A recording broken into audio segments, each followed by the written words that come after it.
ସମସ୍ତଙ୍କୁ ହାତ ଯୋଡ଼ି ଅନୁଭବ ମହାନ୍ତି ତାଙ୍କ ଫିଲ୍ମ କୁହୁଡ଼ିକୁ ଦେଖିବା ପାଇଁ ଅନୁରୋଧ କଲେ ଆଉ କହିଛନ୍ତି କି ଅନୁଭବ ମହାନ୍ତି ଏମିତି କାହିଁକି ସମସ୍ତଙ୍କ ଆଗରେ ହାତ ଯୋଡ଼ିଲେ ସିନେମାକୁ ଦେଖିବା ପାଇଁ କାହିଁକି ସମସ୍ତଙ୍କୁ ନେହୁରା ହେଲେ ଏମିତି କ'ଣ ପାଇଁ ଅନୁଭବ ମହାନ୍ତି ସମସ୍ତଙ୍କ ସାମ୍ନାରେ ହାତ ଯୋଡ଼ିଲେ ଏ ସମ୍ପର୍କରେ କ'ଣ ରହିଛି ଅନୁଭବ ମହାନ୍ତି କ'ଣ ପାଇଁ ସମସ୍ତଙ୍କୁ ହାତ ଯୋଡ଼ି ନେହୁରା ହେଲେ ସବୁକିଛି ଜାଣିବା ତ ସେଥିପାଇଁ ଆପଣମାନେ ଆଜିର ଭିଡ଼ିଓଟିକୁ ପୁରା ଶେଷ ପର୍ଯ୍ୟନ୍ତ ଦେଖନ୍ତୁ ଆଉ ଏହା ପୂର୍ବରୁ ଯଦି ଆପଣମାନେ ଆମ ଚ୍ୟାନେଲକୁ ସବସ୍କ୍ରାଇବ୍ କରିନାହାନ୍ତି ତାହେଲେ ସବସ୍କ୍ରାଇବ୍ କରି ପାଖରେ ଥିବା ବେଲ୍ ଆଇକନକୁ ଦବାଇ ଦିଅନ୍ତୁ। ଦର୍ଶକ ବନ୍ଧୁ ଆପଣମାନେ ଅନୁଭବ ମହାନ୍ତିଙ୍କୁ ବେଶ ଭଲ ଭାବରେ ଜାଣିଥିବେ ଅଲିଉଡ଼ର ସୁପରଷ୍ଟାର କହିଲେ ତୃପ୍ତି ହେବ ନାହିଁ।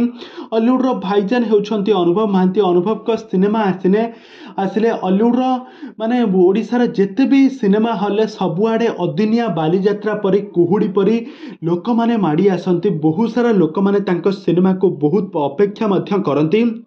କିନ୍ତୁ ଦୀର୍ଘ ପୁଣି 1 ବର୍ଷ ପରେ ଗତ ବର୍ଷ ଅନୁଭବ ମହାନ୍ତି ରଜରେ ତାଙ୍କର ଗୋଟିଏ ସିନେମା ଆସିଥିଲା ଆଉ ଏ ବର୍ଷ ମଧ୍ୟ ସେ ରଜରେ ଗୋଟେ ଓଡ଼ିଆ ସିନେମା ଆଣିଛନ୍ତି କୁହୁଡ଼ି ଏକ ଭିନ୍ନ କାହାଣୀକୁ ଆଧାର କରି ଗୋଟେ ଶିଶୁକୁ ତାଙ୍କୁ ଏକ ନ୍ୟାୟ ଦେବା ପାଇଁ କୋର୍ଟରେ ବହୁତ ସଂଘର୍ଷ କରିଛନ୍ତି ଅନୁଭବ ମହାନ୍ତି। ଏମିତି ଏକ ଭିନ୍ନ କାହାଣୀକୁ ଆଧାର କରି ବହୁତ ଏଥିରେ ଲଭ୍ ରୋମାନ୍ସ ଜବରଦସ୍ତ ଆକ୍ଟିଂ ଫାଇଟିଂ ସବୁ ସିନ୍ ରହିଛି ଏଥିରେ ଭରପୁର ରହିଛି ଆଉ ବହୁତ ସୋସିଆଲକୁ ବହୁତ ଭଲ ମେସେଜ ଯିବ ବୋଲି ଅନୁଭବ ମହାନ୍ତି କହିଛନ୍ତି ଆଉ ସମସ୍ତଙ୍କୁ ହାତ ଯୋଡ଼ି ନେହୁରା ହୋଇ ଅନୁଭବ ମହାନ୍ତି କହିଛନ୍ତି ଏ ସିନେମାଟିକୁ ସମସ୍ତେ ନିଜ ନିଜ ପାଖ ସିନେମା ହଲ୍କୁ ଆସି ଦେଖିବା ପାଇଁ ସମସ୍ତଙ୍କୁ କହିଛନ୍ତି।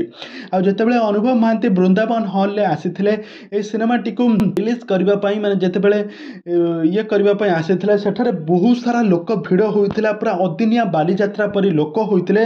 ଏମିତିକି ବହୁତ ସାରା ଲୋକ ମଧ୍ୟ ଅନୁଭବ ମହାନ୍ତିଙ୍କୁ ବେଶ ପସନ୍ଦ କରନ୍ତି ବୋଲି ଏଠାରେ ବହୁତ ସାରା ଲୋକ ହୋଇଥିଲେ। ତେବେ ଦର୍ଶକ ବନ୍ଧୁ ଆପଣମାନେ ଅନୁଭବ ମହାନ୍ତିଙ୍କ ଏହି କୁହୁଡ଼ି ସିନେମାକୁ ଦେଖି ସାରିଲେଣି ନା?